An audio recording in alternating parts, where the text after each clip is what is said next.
Being one of the last three mage jobs that you get with the wind crystal shards, the Blue Mage is basically one of the best mages in the entire game, and it's also the debut of the said Blue Mage job on Final Fantasy games. There have been many notable characters that appeared throughout the series since this job appeared, and some of them have their own ways of learning blue magic, pretty much. But Blue Mage made its debut in Final Fantasy V, and you cannot go wrong with using a Blue Mage throughout the entire game. It's got one of the most useful abilities for it in the entire game, and not to mention it also has some of the best spells that you get access to as well. Hi folks, I'm RotorStorm331. This is a guide for Blue Mage, and this is the last of the Wind Crystal jobs that we'll be covering in this guide. And without a shadow of a doubt, it's probably one of the, in my opinion, probably one of the better mage jobs that you get access to in the entire game. Probably not the best in terms of magic modifiers, but in overall utility and usefulness, the Blue Mage is arguably one of the best ones you get in the entire game. So anyway, we're going to go ahead and cover the modifiers to start things off with the Blue Mage. Blue Mage has basically plus 8 on strength, plus 1 on agility, plus 3 on... Oh wait a minute, I think I made a mistake on the strength modifier. My bad. It's not plus 8 on... Anyway, let me redo that again. It's minus 8 on strength, plus 1 on agility, plus 3 on stamina, and plus 23 on magic. Okay, my apologies. That was my fault there. Well, we're all human. But anyway, the Blue Mage is not really needed for modifiers. Your ultimate goal with that job is to get access to 2 abilities, namely Learning and Blue Magic. And basically with the other 2 abilities, they really help the Beastmaster job in general. Because Beastmasters tend to prioritize capturing monsters. In fact, these 2 jobs actually work hand in hand for the most part, because the Blue Mage provides the Beastmaster abilities to analyze their targets, see how much their stats and HP are, so they can know when to capture them. And the Beastmaster supplies the Blue Mage with its control ability, which allows them to get access to blue magic that enemies would normally not cast. So overall, it's also one of the more easier jobs to master at the start of the game, with only 4 abilities to master, and the final ability for Blue Mage only requires 250 ABP for most part. So anyway, we're going to be covering the other 3 abilities first before we cover Blue Magic. So let's go ahead and cover those now. The level 1 ability you get for Blue Mage is Check. This basically checks the enemy's HP. This is only really useful for the Beastmaster because they need to keep an eye off on the enemy's HP so they can know when they can capture the said monster if they want to capture it. But otherwise, it's not really useful unless you're more concerned about it, and it won't work on bosses as far as I know. Learning is probably one of the most important abilities you get with the Blue Mage, and strongly recommended for mastering the Blue Mage earlier on, because learning is going to be how you get your blue magic. And without that set ability equipped, or if your party members are not blue mages or don't have it mastered for your freelance or mime, it's going to be very impossible to get blue magic. In fact, most of the enemy's AI are pretty much programmed to avoid casting blue magic on any party members that have already mastered learning. So having your party members getting access to learning will help you get blue magic pretty much more quickly, rather than having them try to avoid that said party member getting targeted in general. And then finally, the final ability you get for Blue Mage is Scan.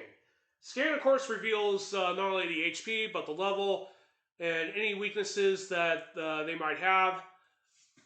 Definitely well worth it if you're having difficulty figuring out how to deal with enemies, if they have any weaknesses or know what you're up against for the most part. Alright, so we're going to cover the blue magic next. And as you can tell, we're using the file that I have all the blue magic I managed to successfully get. So this is not a very easy task of getting every blue magic in the entire game. Some of them require some ridiculous luck, others require you to control said monsters to do so. So anyway, I am going to do the best I can to explain the spells and whatever I've learned for the most part. So Doom is basically puts a condemned status on a target, so they'll be inflicted with an instant death at the end of 30 seconds. Unfortunately, most enemies later in the game are either undead or protected against instant death, so it's not really very useful. Plus, if it would be more better if you go for something else that can pretty much provide instant death, but you don't really get a whole lot of options in this game, unfortunately. Roulette is basically the first Final Fantasy game to... Roulette is basically the first ability you get to see in Final Fantasy V. It later appears in other installments and spin-offs. So basically, a Corsa will appear and it'll circle around your entire party like it's on a gambling table, pretty much, with roulette. So whenever the Corsa stops, the target that's on it gets inflicted with instant death. Of course, it's bad if it happens to one of your party members, but it's probably good for you if it happens to the enemy, assuming they're not protected. But it's not really definitely not worth the trouble getting, in my opinion. Now, Aqua Breath, on the other hand, is pretty much a very, very useful ability to have earlier on. Once it becomes available after you complete the events at Karnak Castle. Aqua Breath, of course, is encountered through the drone chimeras in the deserts that come right after going through Karnak. So you can pick this up, but it does heavy amounts of water damage earlier on, but it kind of loses its oomph when you get into Worlds 2 and 3, though. But if you need water damage, you can always use this, and you can't go wrong with it. Plus, it's like the only way you can kill a sandworm right off the gate in one turn. Level 5 Death is basically an instant death spell, but it only hits targets with level 5. So anything with level 5, 10, 15, so forth, those enemies will get hit with instant death, assuming those targets aren't protected against instant death.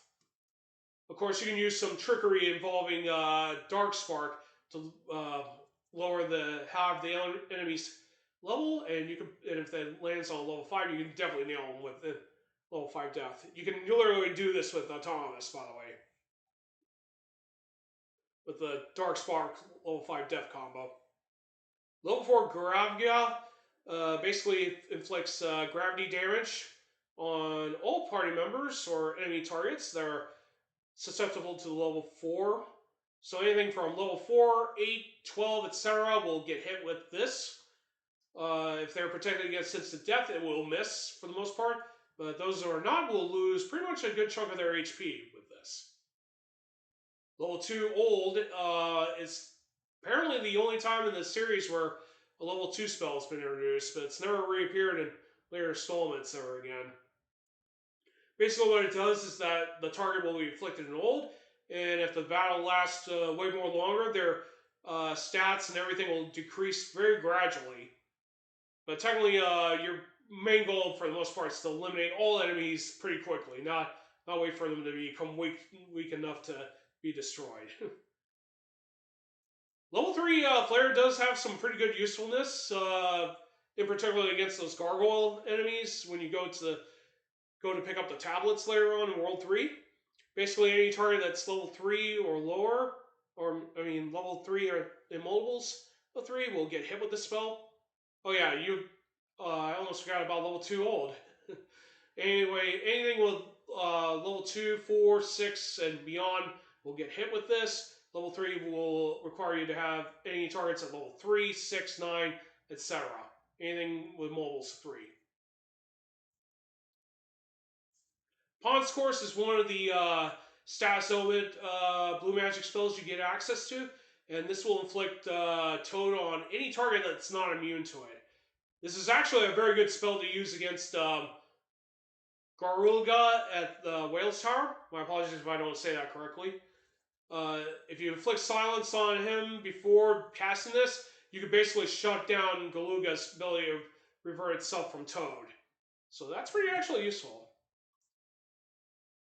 My apologies if I say this incorrectly.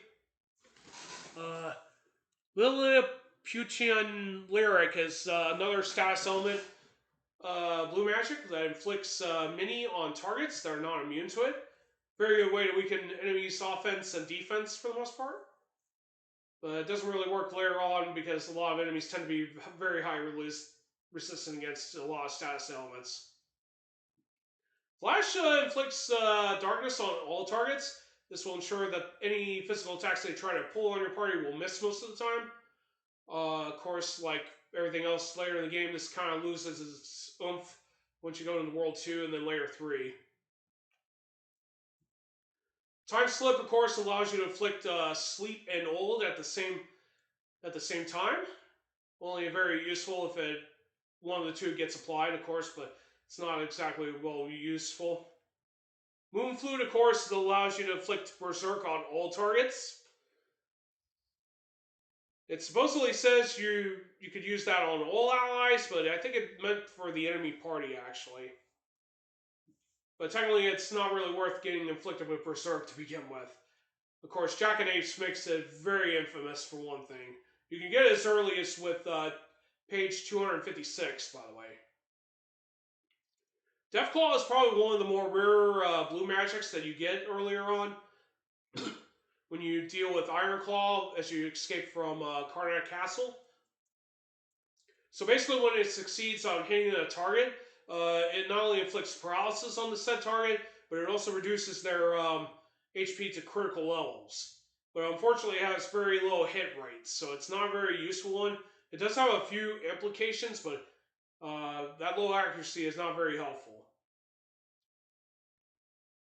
Blue Mage was, this game also gives Blue Mage access to arrow spells. In some of the earlier Final Fantasy games, like Final Fantasy 3 and 1, they would be assigned to your white magic instead of blue magic. But here in Final Fantasy 5, they're blue magic. So basically, each one deals wind damage. Arrow is your basic wind damage, deals minor damage. Arrow deals mid damage. And Arrow God, being the last one, deals the highest amount of wind damage. Arrow God can be easily acquired from finding the Wind Crystal at More Forest when you go into the Guardian Tree. So be sure to have your party members learn that during the fight, because you'll have to wait till fighting one of the enemies later on in World 3 to get another chance for that spell. Flamethrower is another flame-based attack, so you could basically inflict fire damage. That's pretty much it, but you could probably just use simple fire spells from Black Mage. So if you do have Blue Mage but don't get Black Mage, you can use that as your go-to fire damage dealer. Goblin Punch is a very unique spell because Goblin Punch doesn't require any MP to cast, but the damage actually requires you to have your level at the same as the enemy targets. So if you see anyone speedrun this game, they'll avoid leveling up their party for the most part. And whoever's level matches that boss, they'll use Goblin Punch to deal like very high damage.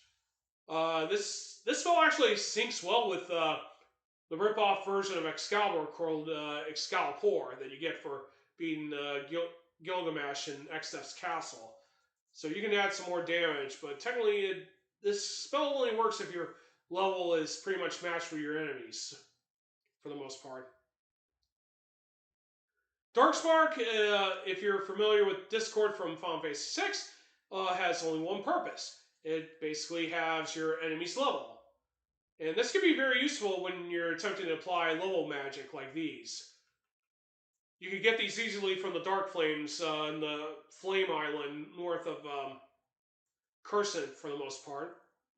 And it does have some uses, believe it or not. Of course, I did mention Autonomous being susceptible to the Darkspark level 5 combo.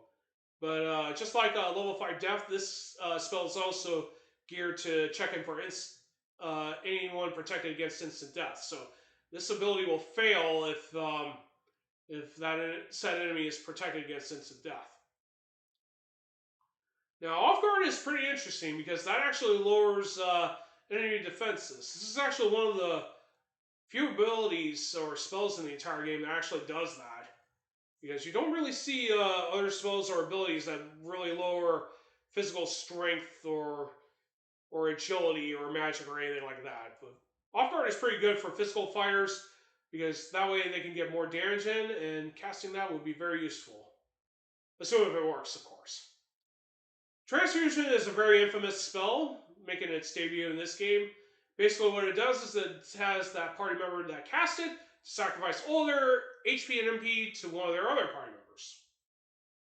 Now, I don't know what in the world possessed Square Enix to come up with an ideal to give Sabin, or Sabin, depending on how you say it, to access to an ability that provides a party-wide transfusion, but transfusion is just virtually pointless unless you have access to Rise. But other than that, I mean, there's other ways to heal your HP and MP, and transfusion is just not one of them.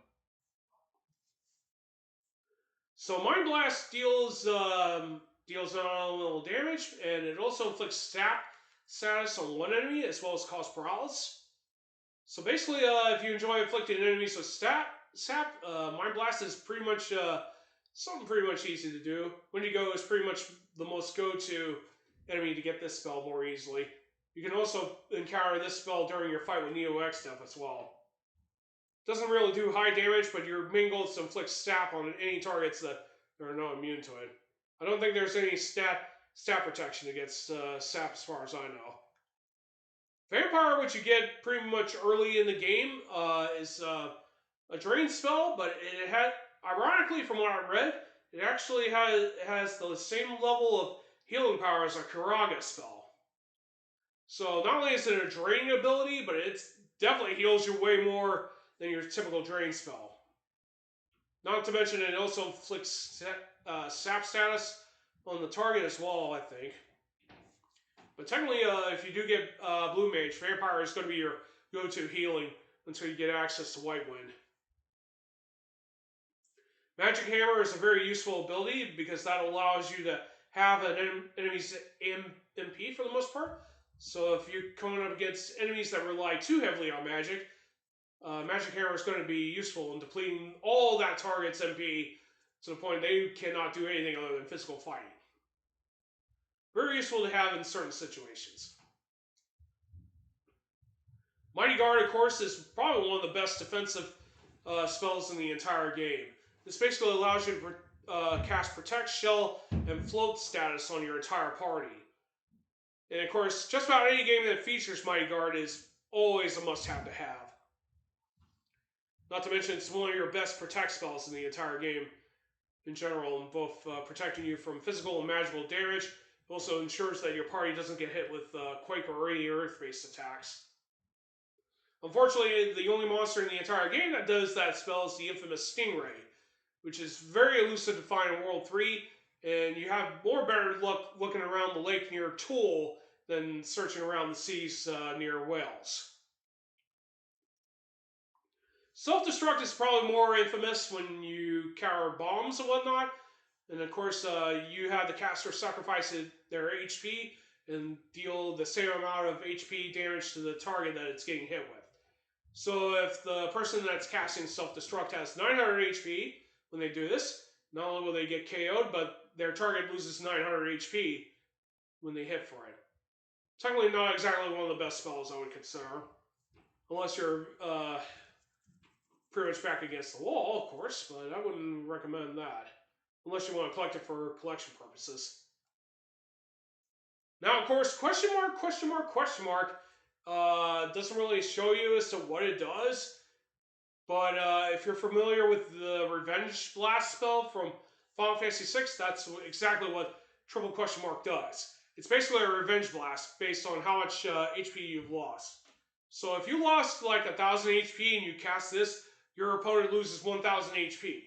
Or whatever you lost. So in other words, more HP means you deal more damage with the spell. 1,000 needles is basically does what it does. Fires a load of needles and it deals 1,000 HP damage regardless of the target. So basically it's pretty good to destroy weaker enemies that are very evasive or could be hit for 1,000 damage for the most part. But it's very useful if you don't want to inadvertently kill enemies or set them up for capture or whatever. But this spell doesn't really have has only very few usages, as far as I know. But I could be wrong. But 1,000 needles deals 1,000 damage. So if you love using 1,000 needles, go have fun. White Wind, of course, is probably one of the more noble abilities of Blue Magic, similar to Mighty Guard. And basically what this ability does is that based on your target's HP, your party members will, as well as the caster, will have all their HP restored based on how much they get. So if you have, like, let's say theoretically 2,000 HP and you cast this spell, all of the caster and all of your party members will get 2,000 HP. So basically, the more HP, the more you heal. It's actually one of the better healing spells for the entire party in the entire game, outside of your normal cure spells. Missile, of course, deals pretty much identically to your gravity spells, quarters one enemy's HP. So basically, it's basically a gravity spell, pretty much.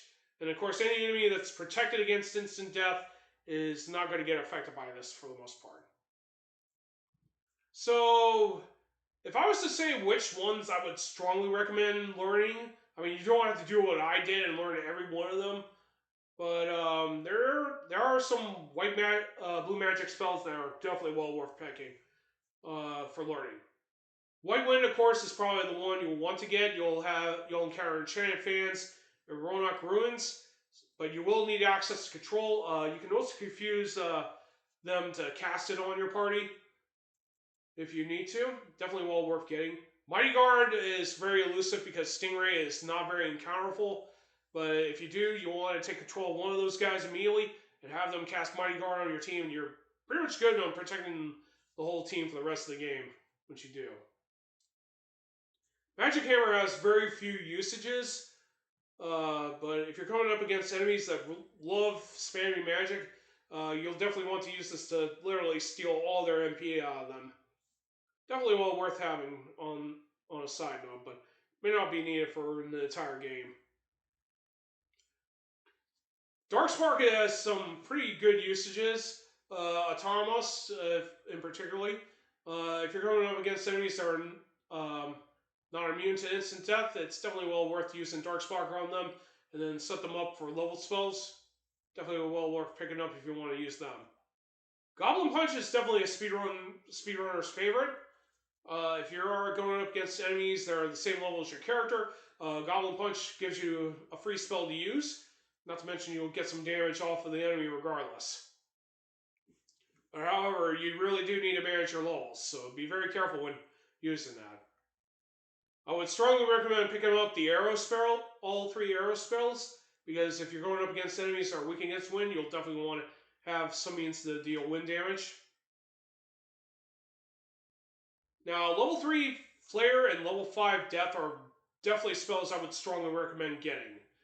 Level 5 Death can be very useful to defeat certain enemies a little bit later on, not to mention they can be used to destroy object yards. And Castle Val later on in World 2, in Layer 3. Level 3 Flare is very tricky because red dragons are the ones that are normally casting those, but you need to take control of them to get the spell. It's probably a good idea to have at least 1 or 2 party members with reflect rings equipped to protect them from that spell. At least I think that could be done in general. But keep in mind, level 3 will hurt any party member that has a level divisible by 3. And level 5 definitely applies to anyone that's has a level divisible by 5. So you'll definitely want to have some party members at respective levels to get these spells. But they're definitely well worth it when you do get them. And finally, the final Blue Magic spell I would strongly recommend is getting access to Aqua Breath. You get that early from Drone Chimera, and once you do, it'll be useful against enemies that are susceptible to water. Sandworm, of course, is the obvious target. If you're having difficulty fighting Gramuga at Whale's Tower, getting access to Pond's Course as well as the Silent Spell will be very useful for dealing with him. Alright, so that covers all the Blue Magic spells. So, I wonder, what else should we cover? Well, technically, in terms of abilities, you could definitely put it with any mage casting job to go with the Blue Mage for the most part. Red Mage, of course, is very good with dual casting if you love casting Blue Magic, especially getting White Wind, Mighty Guard, whatever. That could go very well with it. The Beastmaster's control is definitely a must-have for the Blue Mage if he or she wants to get access to Blue Magic from enemies that won't cast it, of course. Of course, giving it White Mage or Black Mage is also good. Or even Time Magic or Summoner if you definitely want them to go down more Mage route in general. Of course, Samurai Chidori is very good if you want to have party members dedicated as mages. So if you want to protect your Blue Mage from physical attackers, giving it Chidori will give you a 50-50 chance of dodging them for the most part. They can also take advantage of spell blades thanks to their access to knives and swords. So if you want to have them have some elemental damage with their weaponry, it's also very good to have. Hang on 1 second.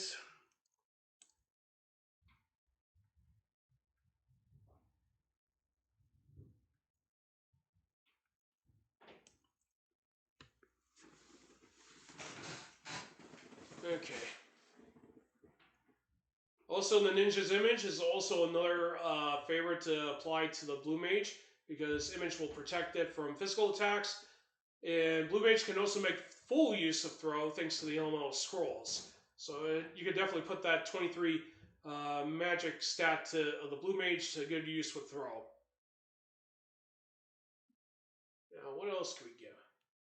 Of course, if you're more concerned about protecting your party or trying to get away from battles, Scram is also very good to have for it, but you don't really need anything from the Thief, of course. These are just trying to give you some good ideas what to give in terms of abilities. Of course, if you're more concerned about supporting the party, giving Blue Mage Mix will be a good ideal for the most part. Or you can also give it Bard Sing, whatever goes first. Alright, so I think that's all it for the abilities, but remember, if you want to mix match abilities with other jobs, feel free to do so.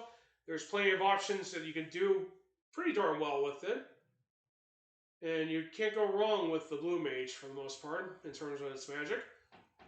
But anyway, that's going to be it. That covers all 4 of the guides we're going to be doing later tonight. I will have them highlighted and exported to YouTube sometime this week. Anyway, again, thank you, Rocco Dactylus, for the raid, and thank you all from his channel for sticking and staying by to watch the rest of the guide. Keep in mind, this is mostly tailored for beginners, not for those that have pretty much good amount of knowledge of the game, but it's there if it's needed. So if you haven't played this game in a long time but need some brushing up, this will give you some good ideals. And before I raid anyone, do want to give a shout out to Rocco Dactylus real quick.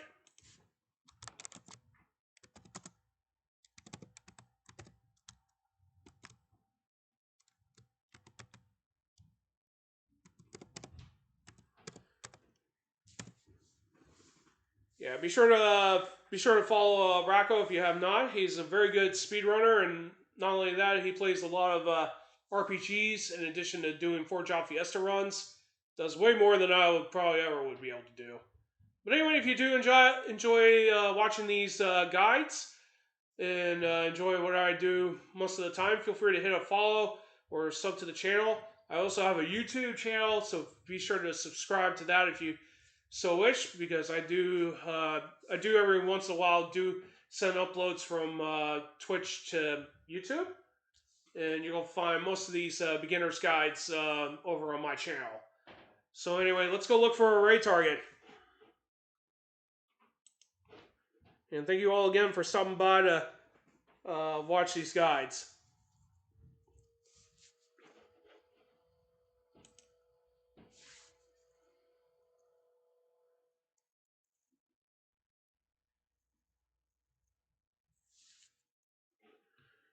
Well, Plexel is doing Soul Blazer. We are going to be raiding his channel.